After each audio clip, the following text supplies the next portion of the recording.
ನಮಸ್ತೆ news Karnataka one ಟಿವಿಗೆ ಸ್ವಾಗತ. ಈ ದಿನದ ಶಿಡ್ಲಘಟ್ಟ ವಿಧಾನಸಭಾ ಕ್ಷೇತ್ರ ಎಸ್ಐಆರ್ ಮತದಾರ ಪರಿಷ್ಕರಣೆ ಸಭೆ ದಿನಾಂಕ 12/7/2026 ಭಾನುವಾರ ಶಿಡ್ಲಘಟ್ಟ ತಾಲೂಕಿನ ದಿಬ್ಬೂರಹಳ್ಳಿ ರಸ್ತೆ ಅಜ್ಜಕ ದೀರನಹಳ್ಳಿ ಸಮಾಜ ಸೇವಕರು, ದಾನಿಗಳು, ಬಡವರ ಬಂಧು ಶಿಡ್ಲಘಟ್ಟ ವಿಧಾನಸಭಾ ಕ್ಷೇತ್ರದ ಜನಪ್ರಿಯ ಜನನಾಯಕರಾಗಿ ಹೊರಹೊಮ್ಮಿದ ಕಾಂಗ್ರೆಸ್ ಮುಖಂಡರಾದಂತಹ ಆಂಜಿನಪ್ಪ ಪುಟ್ಟೂರವರ ತೋಟದ ಮನೆಯ ಆವರಣದಲ್ಲಿ ಎಸ್ಐಆರ್ ಮತದಾರ ಪರಿಷ್ಕರಣೆ ಕಾರ್ಯಕ್ರಮಕ್ಕೆ ಶಿಡ್ಲಘಟ್ಟ ತಾಲೂಕಿನಾದ್ಯಂತ ಕಾಂಗ್ರೆಸ್ ಮುಖಂಡರು, ಕಾರ್ಯಕರ್ತರು, ಅಭಿಮಾನಿಗಳು ತಂಡೋಪತಂಡವಾಗಿ ಕಾರ್ಯಕ್ರಮದಲ್ಲಿ ಅಪಾರ ಜನಸ್ತೋಮವಾಗಿ ಭಾಗವಹಿಸಿದ್ರು. ಇನ್ನು ಕಾರ್ಯಕ್ರಮದಲ್ಲಿ ಅಗಲಿದಂತಹ ಗಾನ ಕೋಗಿಲೆ ಎಚ್ ಜಾನಕಿಯಮ್ಮ ಅವರಿಗೆ ಹಾಗೂ ಗ್ರಾಮ ಪಂಚಾಯಿತಿ ಮಾಜಿ ಉಪಾಧ್ಯಕ್ಷ ಅತ್ತಿಗಾನಹಳ್ಳಿಯ ಎಎನ್ ಮೂರ್ತಿ ಮತ್ತು ಜಿಲ್ಲಾ ಪಂಚಾಯಿತಿ ಸದಸ್ಯರಾಗಿದ್ದಂತಹ ಲಘುನಾಯಕನಹಳ್ಳಿ ಮುನಿಯಪ್ಪರವರಿಗೆ ನುಡಿ ನಮನ ಸಲ್ಲಿಸಿದ ನಂತರ ನಾಡಗೀತೆ, ರೈತಗೀತೆ ಹಾಡು ಮೂಲಕ ಸಭೆಗೆ ಚಾಲನೆಯನ್ನ ನೀಡಲಾಯಿತು. ಶಿಡ್ಲಘಟ್ಟ ವಿಧಾನಸಭಾ ಕ್ಷೇತ್ರದ ಕಾಂಗ್ರೆಸ್ ಪಕ್ಷದ ಪ್ರಭಾವಿ ಮುಖಂಡ ಆಂಜಿನಪ್ಪ ಪುಟ್ಟು ನಾಯಕತ್ವದಲ್ಲಿ ಎಸ್ಐಆರ್ ಪ್ರಕ್ರಿಯೆ ಚುರುಕುಗೊಳಿಸುವಂತಹ ಸಲುವಾಗಿ ಬೃಹತ್ ಕಾರ್ಯಕರ್ತರ ಸಭೆಯನ್ನ ಏರ್ಪಡಿಸಲಾಗಿತ್ತು. ಕ್ಷೇತ್ರದ ಹಿರಿಯ ಕಾಂಗ್ರೆಸ್ ಮುತ್ಸದ್ದಿ ಹಾಗೂ ಮಾಜಿ ಮಂತ್ರಿಗಳು ಆಗಿದ್ದಂತಹ ವಿ ಮುನಿಯಪ್ಪನವರ ನಂತರ ಅಪಾರ ಜನರ ಬೆಂಬಲವನ್ನ ಹೊಂದಿರುವಂತಹ ಆಂಜಿನಪ್ಪ ಪುಟ್ಟೂರವರು ಹಮ್ಮಿಕೊಂಡಿದ್ದಂತಹ ಸಭೆಗೆ ಸುಮಾರು 10,000ಕ್ಕೂ ಹೆಚ್ಚಿನ ಮುಖಂಡರು, ಕಾರ್ಯಕರ್ತರು, ಜನಸಾಮಾನ್ಯರು, ಮತದಾರ ಪ್ರಭುಗಳು ಪಾಲ್ಗೊಂಡಿದ್ದು ಎಸ್ಐಆರ್ ಪ್ರಕ್ರಿಯೆ ಕಾರ್ಯಕ್ರಮವನ್ನ ಯಶಸ್ವಿಗೊಳಿಸಿದ್ರು. ಈ ಕಾರ್ಯಕ್ರಮಕ್ಕೆ ಆಗಮಿಸಿದಂತಹ ಎಲ್ಲರಿಗೂ ಸಮಾಜ ಸೇವಕರಾದಂತಹ ಎಸ್ಎನ್ ಕ್ರಿಯಾ ಟ್ರಸ್ಟ್ನ ಅಧ್ಯಕ್ಷರು, ಬಡವರ ಬಂಧು, ಕಾಂಗ್ರೆಸ್ ಮುಖಂಡರಾದಂತಹ ಆಂಜಿನಪ್ಪ ಪುಟ್ಟೂರವರು ಬಾಡೂಟದ ವ್ಯವಸ್ಥೆಯನ್ನು ಕಲ್ಪಿಸಿದ್ರು. ಈ ಸಂದರ್ಭದಲ್ಲಿ ಅಪಾರ ಸಂಖ್ಯೆಯಲ್ಲಿ ನೆರೆದಿದ್ದಂತಹ ಮತದಾರ ಬಂಧುಗಳು ಆಂಜಿನಪ್ಪ ಪುಟ್ಟೂರವರು ಮುಂದಿನ ಎಂಎಲ್ಎ ಆಂಜಿನಪ್ಪ ಪುಟ್ಟು ಅಂತ ಹೇಳಿ ಜೈಕಾರವನ್ನ ಕೂಗಿ ಸಂತಸವನ್ನ ಪಟ್ಟರು. ನೆರೆದಿದ್ದಂತಹ ಎಲ್ಲಾ ಜನರಿಗೆ ಎಸ್ಐಆರ್ ಪ್ರಕ್ರಿಯೆ ಬಗ್ಗೆ ಅಧಿಕಾರಿ ತಿಳಿಸಿದ್ರು. ಅನೇಕ ಅಭಿಮಾನಿಗಳು ಜೈಕಾರ ಹಾಕುವ ಮೂಲಕ ಆಂಜಿನಪ್ಪ ಪುಟ್ಟೂರವರ ಜೊತೆಯಲ್ಲಿ ಫೋಟೋಗಳನ್ನ ತೆಗೆಸಿಕೊಂಡಿದ್ದು ವಿಶೇಷವಾಗಿ ಕಂಡುಬಂತು. ಇನ್ನು ಪುಟ್ಟಣ್ಣನವರ ಕರೆಗೆ ಮುಖಂಡರು, ಕಾಂಗ್ರೆಸ್ ಕಾರ್ಯಕರ್ತರು, ಅಭಿಮಾನಿಗಳು ಸಾಗರೋಪಾದಿಯಾಗಿ ತಮ್ಮ ತಮ್ಮ ಕಾರುಗಳಲ್ಲಿ ಹಾಗೂ ಬೈಕ್ಗಳಲ್ಲಿ ಮತ್ತು ಕಾಲ್ನಡಿಗೆಯಲ್ಲಿಯೂ ಕೂಡ ಆಂಜಿನಪ್ಪ ಪುಟ್ಟೂರವರ ಅಭಿಮಾನಕ್ಕೆ ಕಾರಣಭೂತರಾದರು. ಕಾರ್ಯಕ್ರಮದಲ್ಲಿ ಪಿಎಲ್ಡಿ ಬ್ಯಾಂಕ್ ಮಾಜಿ ಅಧ್ಯಕ್ಷರು, ಹಿರಿಯ ಕಾಂಗ್ರೆಸ್ ಮುಖಂಡ ಕಾಳನಾಯಕನಹಳ್ಳಿ ಭೀಮೇಶ್, ಕೋಚಿ ಮೂಲ್ ಮಾಜಿ ನಿರ್ದೇಶಕ ಶ್ರೀನಿವಾಸ ರಾಮಯ್ಯ, ಚಾಂದ್ ಪಾಷಾ, ಇಬ್ಬರತ್ ಆಲಿ, ಆನೂರ ದೇವರಾಜು, ನಟರಾಜ್, ಮುರಳಿ, ಇತ್ತಲಹಳ್ಳಿ ಸುರೇಶ್, ಚಿತ್ರ ನಿರ್ಮಾಪಕ ಮೇಲೂರು ವಿಜಯಕುಮಾರ್, ವಿ ನಾರಾಯಣಸ್ವಾಮಿ, ತಲಕಾಯಿ ಬೆಟ್ಟದ ಅಶ್ವಥ್ ರೆಡ್ಡಿ, ಆನೂರು ಆನಂದ್ ಗೌಡ, ಬಳುವನಹಳ್ಳಿ ಮೂರ್ತಿ, ರಾಜ್ಕುಮಾರ್, ಗೌಡನಹಳ್ಳಿ ಮಂಜುನಾಥ್, ತುಮ್ಮೇನಹಳ್ಳಿ ವೆಂಕಟೇಶ್, ಮಳಮಾಚನಹಳ್ಳಿ ಮುನಿರಾಜ್, ರಮೇಶ್ ಸೇರಿದಂತೆ ಕಾಂಗ್ರೆಸ್ ಮುಖಂಡರು, ಕಾರ್ಯಕರ್ತರು, ಅಭಿಮಾನಿಗಳು, ಜನಸಾಮಾನ್ಯರು ಅಪಾರ ಸಂಖ್ಯೆಯಲ್ಲಿ ಉಪಸ್ಥಿತರಿದ್ದರು. ಸಮಾಜ ಸೇವಕರು, ದಾನಿಗಳು, ಬಡವರ ಬಂಧು ಶಿಡ್ಲಘಟ್ಟ ವಿಧಾನಸಭಾ ಕ್ಷೇತ್ರದ ಜನಪ್ರಿಯ ಜನನಾಯಕರಾಗಿ ಹೊರಹೊಮ್ಮಿದ ಕಾಂಗ್ರೆಸ್ ಮುಖಂಡರಾದಂತಹ ಆಂಜಿನಪ್ಪ ಪುಟ್ಟೂರವರು ಮಾತನಾಡಿ, ಚುನಾವಣೆ ಸಿದ್ಧತೆ ಅಂದ್ರೆ ಬಹಳಷ್ಟು ಸಿದ್ಧತೆಯನ್ನ ಮಾಡಿಕೊಳ್ಳಬೇಕು. ನಾವಷ್ಟೇ ವಯಸ್ಸಾದ್ರೂ ಕೂಡ ಸಮಸ್ಯೆಗಳು ಇದ್ದಾಗ ನವ ಯುವಕರಾಗಿ ಕೆಲಸ ಮಾಡಬೇಕಾಗಿದೆ. ಅದು ಜವಾಬ್ದಾರಿ. ಚುನಾವಣೆ ಬರೋದಕ್ಕೂ ಮುಂಚೆ ಕೆಲಸ ಮಾಡ್ತೇವೆ. ಇನ್ನು ಚುನಾವಣೆ ಬಂದಾಗ ಹೆಚ್ಚಿನ ರೀತಿಯಲ್ಲಿ ಕೆಲಸ ಮಾಡಬೇಕಾಗಿದೆ. ಈ ಬಾರಿ ನನಗೆ ಶಿಡ್ಲಘಟ್ಟ ವಿಧಾನಸಭಾ ಕ್ಷೇತ್ರದ ಟಿಕೆಟ್ ನನಗೆ ಸಿಗ್ತದೆ. ನಾನು ಇದುವರೆಗೂ ಯಾರಿಗೂ ಕೂಡ ಮೋಸ ಮಾಡಿಲ್ಲ, ಮುಂದೆಯೂ ಕೂಡ ಯಾರಿಗೂ ಮೋಸ ಮಾಡಲ್ಲ. ಯುವಕರನ್ನ ತಪ್ಪುದಾರಿಗೆ ಸೆಳೆಯೋದು, ಈ ಸ್ವತಃ ವಿಷಯಕ್ಕೆ ಬಳಸಿಕೊಳ್ಳೋದು ನಾನು ಕಲಿತೇ ಇಲ್ಲ, ನನಗೆ ಗೊತ್ತೇ ಇಲ್ಲ. ನನಗೆ ಭವಿಷ್ಯಕ್ಕೆ ಶಿಡ್ಲಘಟ್ಟವನ್ನ ಹಾಗೂ ತಾಲೂಕನ್ನ ಸದೃಢವನ್ನಾಗಿ ಮಾಡುವಂತಹ ಕನಸಿದೆ. ಶಿಡ್ಲಘಟ್ಟ ವಿಧಾನಸಭಾ ಚುನಾವಣೆಗೆ ನಿಂತಾಗ ತಾಲೂಕಿನಾದ್ಯಂತ ನನ್ನ ಮತಬಾಂಧವರು ಕೈ ಜೋಡಿಸದಕ್ಕೆ 53,000 ಮತಗಳನ್ನ ಇನ್ನು ತೆಗೆದುಕೊಂಡಿದ್ದೇನೆ. ಪುಟ್ಟಣ್ಣನವರ ಉದ್ದೇಶಕ್ಕೆ ಮತದಾರ ಪ್ರಭುಗಳಾದಂತಹ ನೀವು ಎಲ್ಲರೂ ಶಕ್ತಿಯಾಗಬೇಕು, ನೀವೆಲ್ಲರೂ ಸಾರಥಿಗಳಾಗಬೇಕು. ಪುಟ್ಟಣ್ಣ ನಮಗೆ ಒಳ್ಳೆಯದನ್ನ ಮಾಡ್ತಾನೆ ಅನ್ನುವಂತಹ ನಂಬಿಕೆ ಇದ್ರೆ ಪುಟ್ಟಣ್ಣನ ಜೊತೆ ಪುಟ್ಟಣ್ಣ ಏನ್ ಹೇಳ್ತಾನೋ ಮಾಡುವಂತಹ ವಿವೇಚನೆ, ಬುದ್ಧಿ ನನ್ನ ಜೊತೆ ಇರುವರೆಲ್ಲರೂ ಕೂಡ ಅಳವಡಿಸಿಕೊಂಡ್ರೆ ನಮ್ಮ ಗೆಲುವು 2028ಕ್ಕೆ ಪುಟ್ಟಣ್ಣ ಭಾರಿ ಬಹುಮತವನ್ನ ಪಡೆದು ವಿಧಾನಸೌಧದ ಮೆಟ್ಟಲು ತುಳಿಯುವಂತಹ ಕಾಲ 2028ಕ್ಕೆ ನಿಜವಾಗೋದು.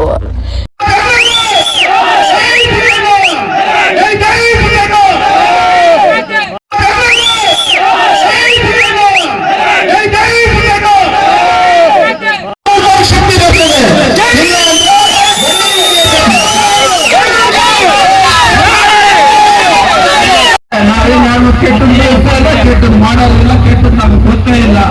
ನಮ್ಮ ಉದ್ದೇಶ ಶಿಡ್ಲಘಟ್ಟ ನಿರ್ಮಾಣ ಮಾಡಬೇಕು. ಆ ನಿರ್ಮಾಣ ಮಾಡೋದಕ್ಕೆ ನಿಮ್ಮೆಲ್ಲರ ಸಹಕಾರ ಬೇಕು. ನಿಮ್ಮೆಲ್ಲರ ಸಹಕಾರಕ್ಕೆ, ನಿಮ್ಮ ಪ್ರಯತ್ನಕ್ಕೆ ಪುಟ್ಟಣ್ಣ ದಾರಿ ಎಲ್ಲರೂ ಸಹ ವಂದಿಸಿ ಕಾರ್ಯಕ್ರಮವನ್ನು ಯಶಸ್ವಿಗೊಳಿಸಿದ್ದೀರಿ. ನಮ್ಮ ಎಲ್ಲ ಊಟ ಮಾಡಿರುವಂತ ಅಯಾಸ್ ಟೀಮ್ ನನಗೇನಿಲ್ಲ, ನನಗೆ ಕೇಳಿಲ್ಲ, ಇವೆಲ್ಲ ಬಿಡಬೇಕು.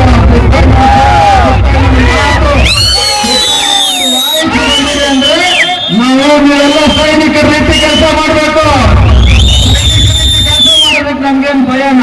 ನಮ್ಮ ದೇಶ, ನಮ್ಮ ರಾಜ್ಯ, ನಮ್ಮ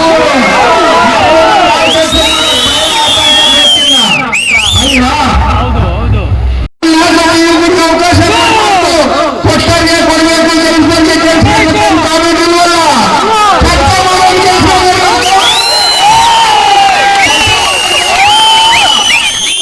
ಯಾರು ಕೆಲಸ ಮಾಡ್ತಾರೋ ಅವರಿಗೆ ಓಟು. ಅಯ್ಯೋ ನಮ್ಮ ಮನೇಲಿ ಹಂಗಾಗೋಯ್ತು, ನಮ್ಮಲ್ಲಿ ಯಾರೋ ಸಮಸ್ಯೆ ಆಯ್ತು, ಅಯ್ಯೋ ಪಾಪ ಅನ್ನೋ ಕೆಲಸ ಶಿಡ್ಲಘಟ್ಟದ ಮತದಾರರು ಬಿಡಬೇಕು. ಕೆಲಸ ಮಾಡೋ ಓಟ್ ಹಾಕಿ ಅನ್ನೋ ಜವಾಬ್ದಾರಿ ನೀವು ತಗೋಬೇಕು. ನಿಮಗೆ ಭವಿಷ್ಯ ನಾವು ಕೊಟ್ಟಿರೋದು ಮಾತು ನೆನಪು ಬರ್ತದೆ. ಅಯ್ಯೋ ಅಯ್ಯೋ ಪಾಪ ಅಂತ ಓಟ್ ಹಾಕಿದ್ದಾರೆ ಬಿಡಿ, ಹೆಂಗ್ ನಡ್ಕೊಂಡು ಹೋಗ್ತದೆ ಅಂತೇಳಿ ಉಜ್ಜನ್ ಕಾಲಹರಣ ಮಾಡ್ತಾರೆ. ಆ ಕಾಲಹರಣ ಮಾಡೋಕ್ಕೆ ಅವಕಾಶ ನೀವು ಕೊಡಬಾರ್ದು. ಇಲ್ಲೇ ಇಟ್ಕೊಂಡೇ ಇರಬೇಕು. ಕೆಲಸ ಮಾಡಿಲ್ಲ ಅಂದ್ರೆ ತಪ್ತೀವಿ, ನಿಶ್ಚಯ ಕಿತ್ತಾಗ್ತೀವಿ ಅಂತ. 99% ಟ್ರ್ಯಾಕಿಂಗ್ ಆಗಿತ್ತು. ನಮ್ಮ ಉದ್ದೇಶ ಟ್ರ್ಯಾಕಿಂಗ್ ಆಗಿರೋಂಥದ್ದು ಎಲ್ಲನೂ ಸಹ ಸಿಂಧು ಆಗಬೇಕು, ಅದೆಲ್ಲ ಪರಿಷ್ಕರಣೆಯಲ್ಲಿ ಬರಬೇಕು. ಅವಾಗ ನಮಗೆ ಅದು ಸಕ್ಸಸ್ ಆಯಿತು ಅಂತೇಳಿ ಒಂದು ಇದಾಗ್ತದೆ. ಟ್ರ್ಯಾಕಿಂಗ್ ಆಗದೆ ಇರೋಂಥದ್ದು ಒಂದು ಬೂತ್ಗೆ 50, 20, 30 ಟೌನಲ್ಲೆಲ್ಲ ಸ್ವಲ್ಪ ಕಾಣ್ತಾ ಇದೆ. ಇನ್ನು ಎರಡೆರಡು ಕಡೆ ಓಟಿರೋಂಥದ್ದು ಇಲ್ಲ ಡೆತ್ ಆಗಿರೋಂಥದ್ದನ್ನೆಲ್ಲ ಪರಿಶೀಲನೆ ಮಾಡಿ ಅಧಿಕಾರಿಗಳು ಅದನ್ನು ಸರಿಪಡಿಸೋಂಥ ಕೆಲಸ ಮಾಡ್ತಾ ಇದ್ದಾರೆ. ಸರಿ ಇದ್ರೆ ಸರಿ ಆಗ್ತದೆ, ಇಲ್ಲದಿದ್ರೆ ಅದು ಹೋಗೋಂಥ ಚಾನ್ಸಸ್ ಇರುತ್ತೆ. ಎರಡು ಕಡೆ ಇರೋಂಥವ್ರು ಒಂದು ಕಡೆನೇ ಸಹ ಮಾಡ್ಕೊಳ್ಳೋಂಥದ್ದು ಆಗ್ತದೆ. ಕಾನೂನೆಲ್ಲ ಗೌರವಿಸ್ಬೇಕು. ನಾವು ಚುನಾವಣೆ ಸೋತ ನಂತರ ಈ ರೀತಿಯಾದಂಥ ಒಂದು ಬೆಳವಣಿಗೆ ನಾವು ಮಾಡಿರಲಿಲ್ಲ. ಚುನಾವಣೆ 2023ರಲ್ಲಿ ಹಿಂದಿನ ದಿನಗಳಲ್ಲಿ ಈ ಥರ ಮಾಡಿದ್ದು. ಈಗ ಎಲ್ಲರಿಗೂ ಸಹ ಕೂಡಿಸ್ಕೊಳ್ಳೋಂಥದ್ದು, ಒಗ್ಗೂಡಿಸೋಂಥದ್ದು ಮತ್ತು ದೊಡ್ಡ ಮಟ್ಟದ ಜಾಗೃತಿ ಮೂಡಿಸೋಂಥದ್ದು, ಜೊತೆಗೆ ಬಂದಂಥ ನಮ್ಮ ಕಾರ್ಯಕರ್ತರು ಮುಖಂಡರಿಗೆ ಒಂದು ಊಟದ ವ್ಯವಸ್ಥೆ ಅದು ಮಾಡಲೇಬೇಕು. ಹಂಗಾಗಿ ಅದನ್ನು ಮಾಡಿ ಒಂದು ರೀತಿ ಹುಮ್ಮಸ್ಸು ತುಂಬಂಥದ್ದು, ಹುರುಪು ತುಂಬಂಥದ್ದು, ಒಂದು ಶಕ್ತಿ ತುಂಬುವಂಥ ಕೆಲಸ ಮಾಡಿ ಅವರಿಗೆ ಒಂದು ಚೈತನ್ಯ ತುಂಬಿದ್ದೀವಿ.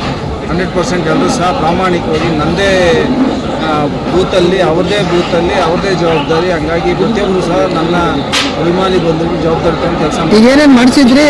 ಸಾಕಷ್ಟು ದೃಢೀಕರಣ ವಿಚಾರವಾಗಿ ಅವ್ರಿಗೆ ಏನು ಬರ್ತ್ ಸರ್ಟಿಫಿಕೇಟ್ ಇರೋಂಥದ್ದು, ವಾಸು ದೃಢೀಕರಣ ಮತ್ತು ತಹಸೀಲ್ದಾರಿಂದ ಕೊಡೋಂಥದ್ದು, ಮತ್ತು ಅವರಿಗೆ ಇನ್ನೂ ಇತರೆ ಏನೋ ಗಂಡ ಸತ್ತಿಂತ ಡೆತ್ ಸರ್ಟಿಫಿಕೇಟ್, ಈ ರೀತಿಯಾದಂಥ ಅನೇಕ ಮಾನದಂಡಗಳು ಏನು ಕೇಳಿದೆ ಅವೆಲ್ಲವೂ ಸಹ ಅಧಿಕಾರಿಗಳು ಸಹ ಸ್ಪಂದಿಸ್ತಾ ಇದ್ದಾರೆ. ಏನೋ ಗೊಂದಲ ಏನಾಗ್ತಾ ಇಲ್ಲ.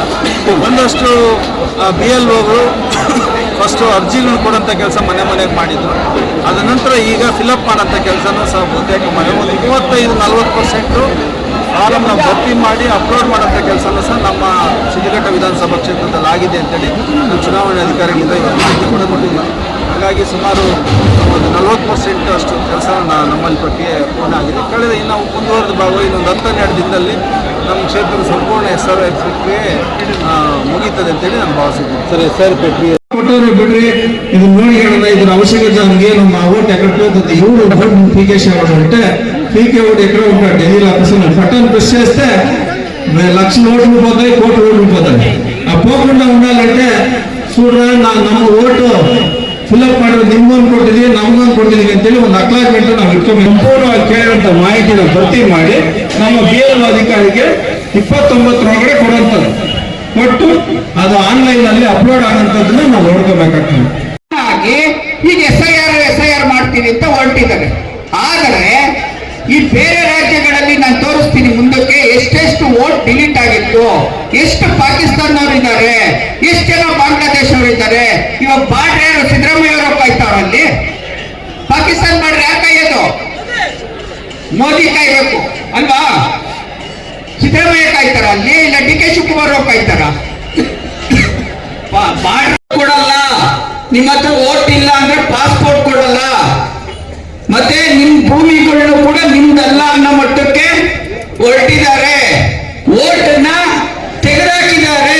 ಮಾಜಿ ಸೈನಿಕ ಅವನು ದೇಶಕ್ಕಾಗಿ ಕಾದು ರಿಟೈರ್ಡ್ ಆಗಿ ಮನೆಯಲ್ಲಿರೋ ಟೈಮಲ್ಲಿ ಆ ಮಾಜಿ ಸೈನಿಕಂದು ಓಟು, ನೀನು ಭಾರತದವನಲ್ಲ, ನೀನು ಯಾವ್ದೋ ಬಾಂಗ್ಲಾದೇಶದಿಂದ ಬಂದಿರ್ಬೋದು, ಅದರಲ್ಲಿ ಬಂದಿರ್ಬೋದು ಅಂತ ಹೇಳಿ ಸಂಶಯವಾಗಿ ಮಾಜಿ ಸೈನಿಕಂದು ಓಟ್ನ ತೆಗೆದಾಕಿದ್ದಾರೆ. ಅದಕ್ಕಿಂತ ಇನ್ನು ಮುಂದೆ ಅಂತಂದ್ರೆ ಒಬ್ಬ ನ್ಯಾಯಾಧೀಶನ ಓಟನ್ನು ಕೂಡ ಇವತ್ತು ಕೋರ್ಟ್ ಅಲ್ಲಿ ನಮ್ಗೆ ನ್ಯಾಯ ಕೊಡ್ತಾ ಇದ್ದಂತ ನ್ಯಾಯಾಧೀಶನ ಓಟು ಕೂಡ ವೆಸ್ಟ್ ಬೆಂಗಾಲ್ ಅಲ್ಲಿ ತೆಗೆದುಹಾಕಿದ್ದಾರೆ. ನೊಬೆಲ್ ಪ್ರಶಸ್ತಿ ಬಂದಂತ ಒಬ್ಬ ಗಣ್ಯ ವ್ಯಕ್ತಿಯ ಓಟ್ನು ಕೂಡ ತೆಗೆದುಹಾಕಿದ್ದಾರೆ. ಇವರು ಬಿಜೆಪಿಯವರು ಇನ್ನು ಯಾರನ್ನ ಓಟ್ಗಳನ್ನ ತೆಗಿಬೇಕು ಹೊರಟಿದ್ದಾರೆ ಗೊತ್ತಿಲ್ಲ. ಇನ್ನು ಜನಸಾಮಾನ್ಯರ ಓಟ್ನ ಬಿಡ್ತಾರ? ಹಿಂದೆಲೆ ಒದ್ದಾಡ್ತಾ ಇದ್ದೀವಿ. ಅವನು ಸ್ವಿಮ್ಮಿಂಗ್ ಮಾಡ್ತಾ ಇದ್ದಾನೆ, ಸಚಿವ, ಆರೋಗ್ಯ ಸಚಿವ ಸ್ವಿಮ್ಮಿಂಗ್ ಮಾಡ್ತಾ ಇದ್ದ. ಇವತ್ತು ಇಲ್ಲಿ ಎಂಪಿನ, ಇವತ್ತು ಇಲ್ಲಿ ಎಂಪಿ ಇವತ್ತು ತಿಗ. ಹಂಗಾಗಿದೆ. ದಯವಿಟ್ಟು ನಾವೇನಾದ್ರು ಎಚ್ಚೆತ್ಕೊಳ್ಳಿಲ್ಲ ಅಂತಂದ್ರೆ ಇವ್ರು SIR ಅಲ್ಲಿ ನಮ್ಮನ್ನ ಡಿಲೀಟ್ ಮಾಡಿ ನಮ್ಮ ಹಕ್ಕುಗಳನ್ನ ಕಿತ್ಕೊಳ್ಳಕ್ ಹೊರಟಿದ್ದಾರೆ ಬಿಜೆಪಿ ಅವರು. ದಯವಿಟ್ಟು ನಾನು ಮನವಿ ಮಾಡೋದು ಒಂದೇ, ತಾವೆಲ್ಲ SIR ಅಲ್ಲಿ ಭಾಗಿಯಾಗಬೇಕು. ಅವ್ರು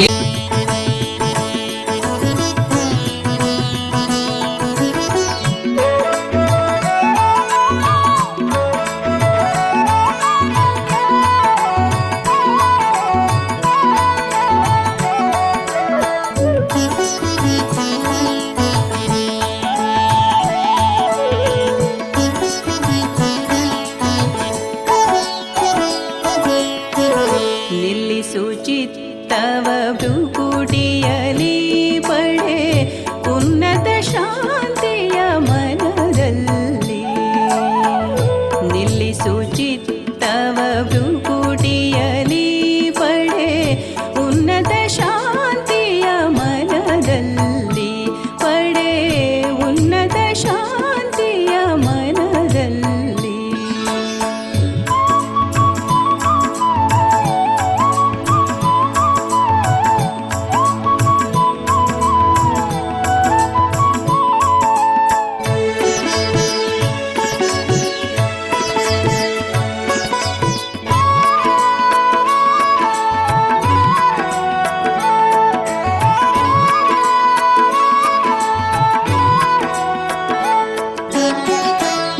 ಮರ್ಕಟವು ನಿಜವಯ್ಯ.